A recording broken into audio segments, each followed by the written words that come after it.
Hello, everyone. This is Alex for another presentation into the trucking business. If you think dispatching flatbeds is just like dry van with a tarp thrown on top, you're about to learn why that thinking will cost you money and headaches. I've been dispatching in this industry for over a decade, and I've seen too many good dispatchers fail at flatbed simply because they didn't understand the fundamentals. Today, I'm breaking down everything you need to master flatbed logistics, from equipment selection to yield optimization. This isn't theory. This is what actually works on the ground. Here's the reality check most dispatchers need. Flatbed isn't harder than dry van. It's just different, and those differences will make or break your operation. While dry van dispatchers worry about appointment windows, flatbed dispatchers are juggling 5 critical elements simultaneously. Load securing isn't just throw some straps on it. Specialized tie downs and bracing requirements vary by commodity and can determine whether your load arrives intact or becomes a liability nightmare. Route planning becomes 3-dimensional. You're not just finding the fastest route. You're calculating bridge heights, weight restrictions, and whether you need escort vehicles. Miss a low bridge clearance, and you've turned a profitable load into an expensive lesson. The scheduling complexity multiplies exponentially. Permits don't process on weekends. Crane operators aren't available 24/7. One missed coordination point cascades through your entire operation. But here's what most people miss. When you can manage securement and permits effectively, flatbed consistently delivers better yield than dry van. That complexity is your competitive moat. Let me share what a disciplined flatbed dispatcher's day actually looks like, because consistency separates professionals from amateurs. Your morning starts with equipment verification. Not just, where's my truck, but specifically checking securement inventory. Does your driver have enough chains for the steel coil pickup? Are the tarps in good condition for the weather-sensitive machinery load? This 5-minute check prevents 2-hour delays later. Market scanning goes beyond rates. Weather patterns affect flatbed freight differently than dry van. That storm system hitting the Midwest doesn't just slow down delivery. It creates equipment positioning opportunities as competitors avoid the region. During execution, your load packets need to be comprehensive. Address, pickup numbers, dimensions, weight distribution, specific securement requirements, PPE needs.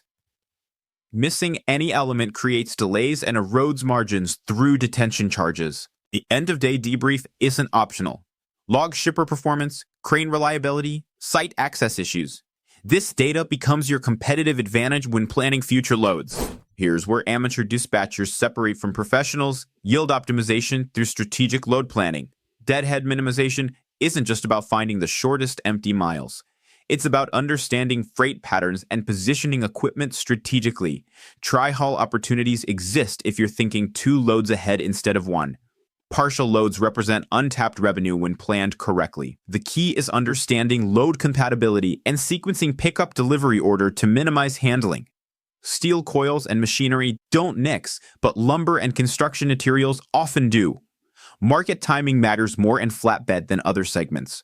Spring construction season drives premium rates, but only if you've positioned equipment in the right regions before demand peaks. Track regional cycles. Don't just react to current spot rates. A one-load-ahead principle prevents freight desert disasters. Book your reload before going empty, even if it means accepting slightly lower rates. Consistent utilization beats occasional premium loads followed by extended deadhead. Equipment selection mistakes cost real money. Here's how to match loads to trailers systematically. Standard flatbeds handle legal dimensions efficiently: 8 foot 6 wide, 13 foot 6 high, including trailer deck. Anything exceeding these parameters requires specialized equipment, period. Step decks accommodate 9-10 foot tall freight by lowering the deck height. The key advantage is maintaining legal status while increasing cargo height capacity. Consider ramp accessibility for machinery loading. Double drops and RGNs handle oversized equipment, but require permit coordination and often escort services. Factor these costs into rate calculations upfront. They're not negotiable add-ons. Spread axles distribute weight over additional axles, preventing overload tickets on concentrated loads, essential for steel products, transformers, and heavy machinery. Conestogas provide weather protection with rolling tarps but sacrifice some height capacity. Perfect for manufactured goods sensitive to moisture or UV exposure. The rule of thumb: if height exceeds 8 feet 6 inches on deck, step deck or RGN becomes mandatory. Plan equipment accordingly. Customer relationship management in flatbed operates differently than dry van. Specialization creates deeper partnerships, but also higher expectations. Build your core customer base systematically. 20 solid relationships generate more consistent volume than 100 occasional contacts. Share capacity calendars and performance metrics proactively. Transparency builds trust. Service level agreements need to be explicit.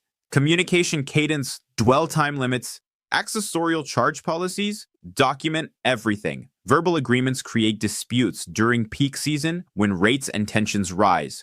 Site scorecards track location performance objectively. Dwell times, loading efficiency, equipment requirements, crane reliability. This data guides load acceptance decisions and helps negotiate better terms for difficult locations. Reciprocity creates competitive advantages. Offer drop trailer service or priority capacity when market conditions favor shippers. These relationships provide stability during soft freight periods. Data-driven dispatching separates consistent performers from boom and bust operators. Track these metrics weekly. Deadhead percentage below 12% indicates effective lane pairing and positioning.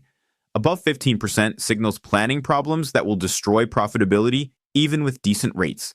On-time performance above 97% requires buffer time and proactive communication. Late deliveries don't just affect current loads, they damage customer relationships and reduce future opportunities.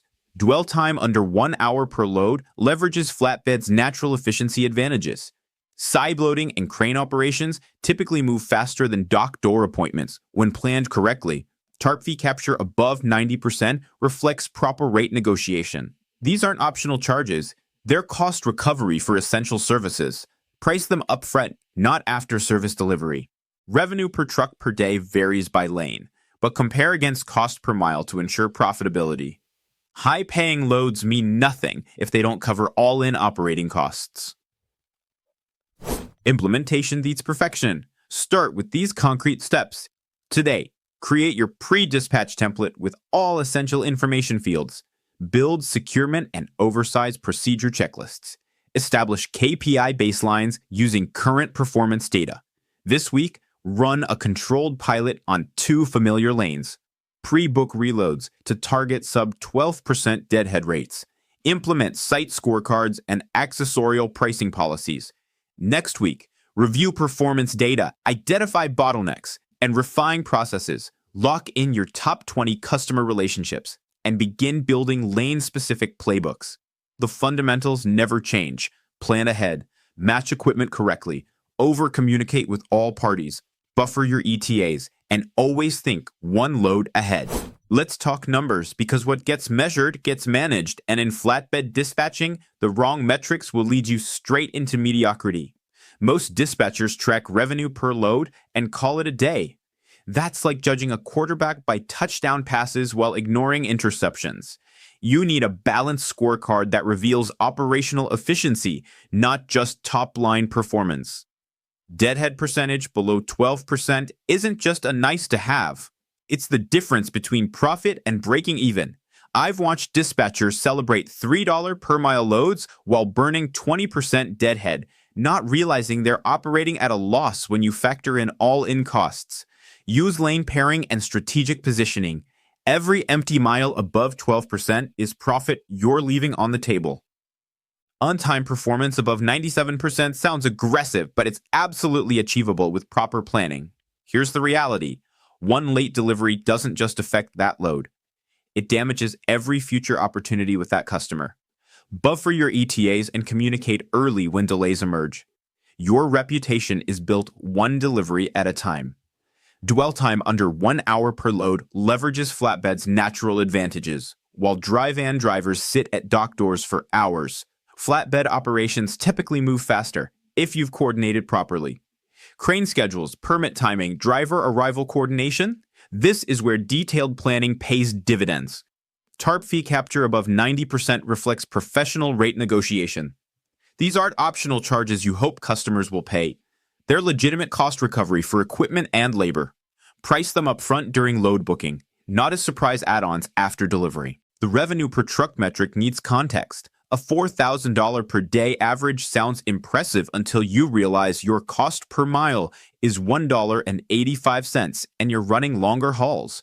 Compare against your actual operating costs, not industry averages that may not reflect your operation. Track these weekly, not monthly.